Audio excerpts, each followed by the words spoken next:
Hi everybody, happy Monday. Today is April 22nd. I have a very special friend with us. He's feeling a little more excited. Come here, baby. Come here. This is the newest member of our family. Look how handsome he is. You are such a handsome dog. And I asked AJ what he would like to name him. And he said Marshmallow. He said Marshmallow. And I think the dog really likes that. I know, it's crazy, right? I think he really likes it. But it's true, he's a giant softie. He's a huge, big baby. Really sweet and cuddly, fluffy. And he's super mellow. So we can call him Mellow, or Marsh, or Marshmallow, or Mallow. Because did you know that Marshmallow is spelled Marshmallow? Marshmallow. But you do indeed say marshmallow. So I think we're just going to have to call you Marshmallow. But we took him to the doctor, to the vet today, and he did very well. He was a very good boy. They said that he looks in okay health. He needs to put on a few pounds. We knew that he's a little skinny. He's missing his bottom teeth, unfortunately, but they're just kind of ground down, so there's not a lot we can do about that. I made a joke about doggy dental implants, and he said that that is a thing, and he can give me the information to a doggy cosmetic dentist if I wanted it. I politely declined. I don't think I have an extra $10,000 to spend on dog teeth. If I did, I'd probably spend them on my own teeth. Anyhow, so it was my last day of my entrepreneurial class, and I talked to my professor. First of all, not to toot my own horn, but I'm totally tooting my own horn. He said that our group was the only group that had a feasible idea that ours would probably work. There were 8 groups, so that felt really good because this was the presentation on the halfway house that I'd like to start. So having that reassurance, from a guy who's studied this and specialized in this for so many years, that was really nice. But I told him it was a pleasure, having him as my instructor. I learned a lot from him. He said, Carolyn, please keep in touch with me. Let me know how everything goes. He said, you have a really inspiring story, and I think you can do big things. So that was really cool. And then from class, I went straight to hockey. It was my first night of hockey. That's why I look a little crazy. But it was my first night of hockey. And it was good. I played with, maybe 10 other dudes, older dudes. But they were all pretty cool. I don't think anyone really treated me too special because I'm a girl. But I went out there and I held my own. I'm a bit rusty. I haven't skated in a long time. I haven't skated with equipment in probably 12 years. Longer, probably 14 years. I know, I'm old. Maybe 13. Probably last time I was 17. So it felt really good. I felt like I was getting back to me, back to the person God intended me to be. And that's a gift that I have through my sobriety. Oh my God, I'm going to start crying.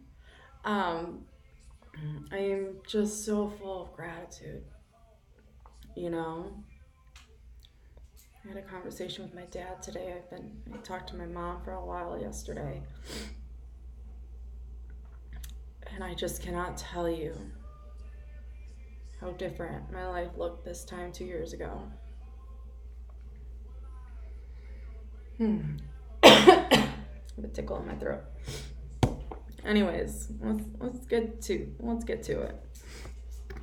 Oh, you are a badass. Yes, you are. You are a total badass, aren't you? Yeah. Okay. The earth is not here for us to pillage, but it is here for us to enjoy, care for, and appreciate. You living your fullest life and making all the money required to do so doesn't take anything away from anyone else, any more than you refusing a ham sandwich because someone somewhere is starving. Helps them.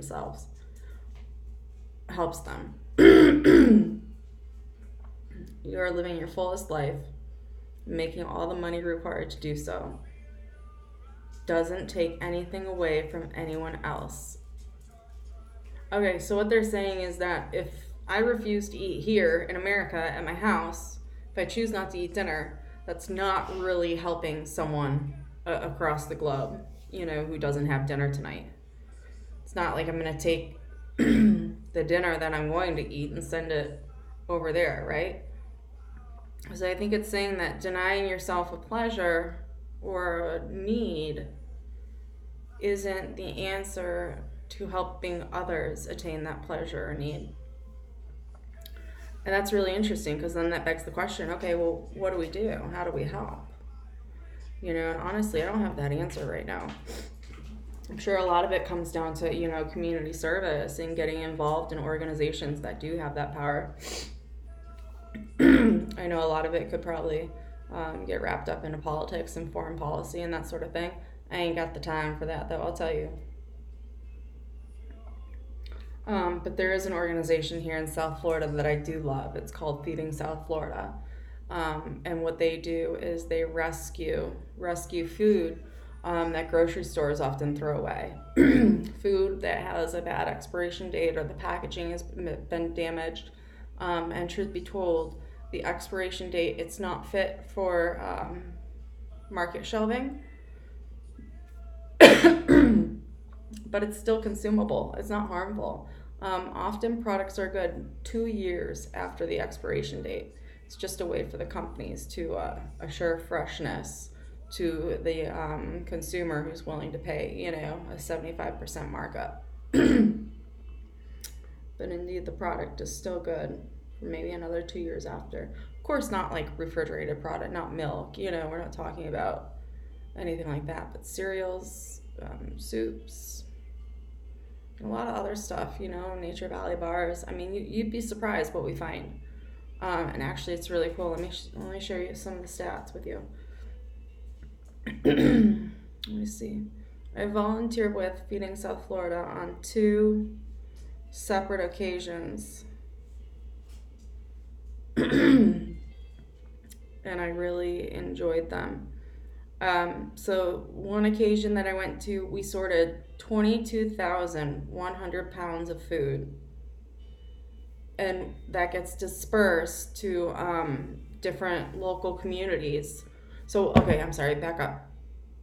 So Feeding South Florida, they rescue this food and then they feed it back into the community, because a lot of people right in our backyard have food insecurity, meaning they don't know where they're going to get their next meal from, which is quite sad. We have to remember when teachers go on strike, there are some students who don't go to school and therefore don't eat that day. That could be the only place that they're getting their meal from, and that's quite sad. So Feeding South Florida is an organization where they collect this food, rescue this food, and then they package it and redisperse it back into their community. And I think it's like one of the only nonprofit organizations I know for sure in South Florida, but I'm pretty sure out of the major nonprofit organizations where for every $1 donated, I think actually 90 cents. So 9/10 of it is actually going back into the community, meaning there's very limited payroll, there's very limited overhead expense. Most everything that they do is based on volunteer workers, which is outstanding. And then the next time that I did volunteer work, we sorted 37,500 pounds of food, which provided 31,000 meals to hungry people. 31,000 meals. How much is that? That's enough for 10,000 people to almost eat a meal a day. That's crazy. So, the earth is not here for us to pillage, but it's here for us to enjoy, care for, and appreciate. That's what we need to do. A lot of times I'm very eco-conscious. And like the second half of the saying said, anything that we do here may not, anything we deny ourselves here may not necessarily benefit someone across the globe. It's how are we going to get involved in our community? How are we going to make sure that our ethics and morals are in line with our actions? In AA, we like to call it aligning our will with God's will. Brings you peace. Puppy, what are you doing down there? is a long one. Sorry, guys. April 22nd. Traveling the open road. Sorry. I need something to drink.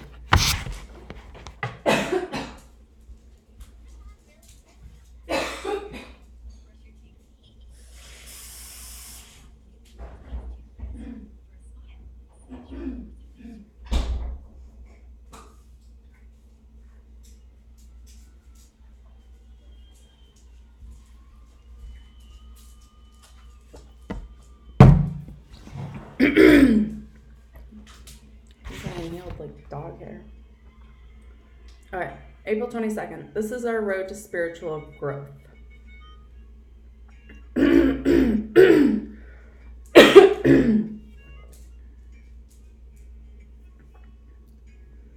When we arrived, we were spiritually bankrupt. Most of us were totally isolated and didn't think we had much to live for.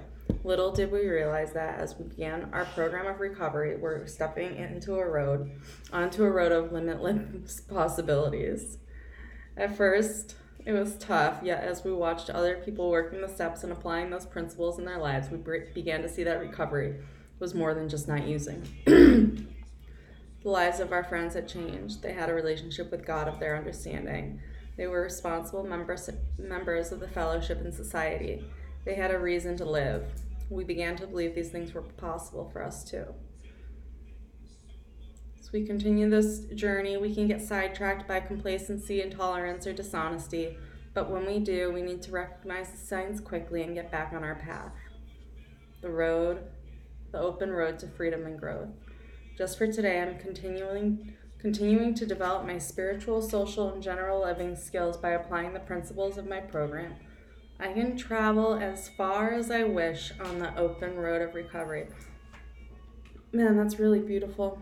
and that's the truth. And that was what I was talking about at the very beginning of this, the gratitude that I have. I mean, this road that I'm on, this path, this journey that I've been traveling the last 2 years has been amazing.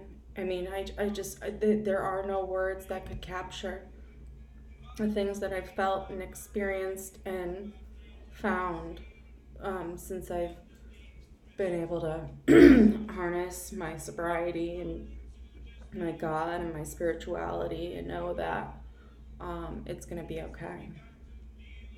Right? It's going to be okay. So I can,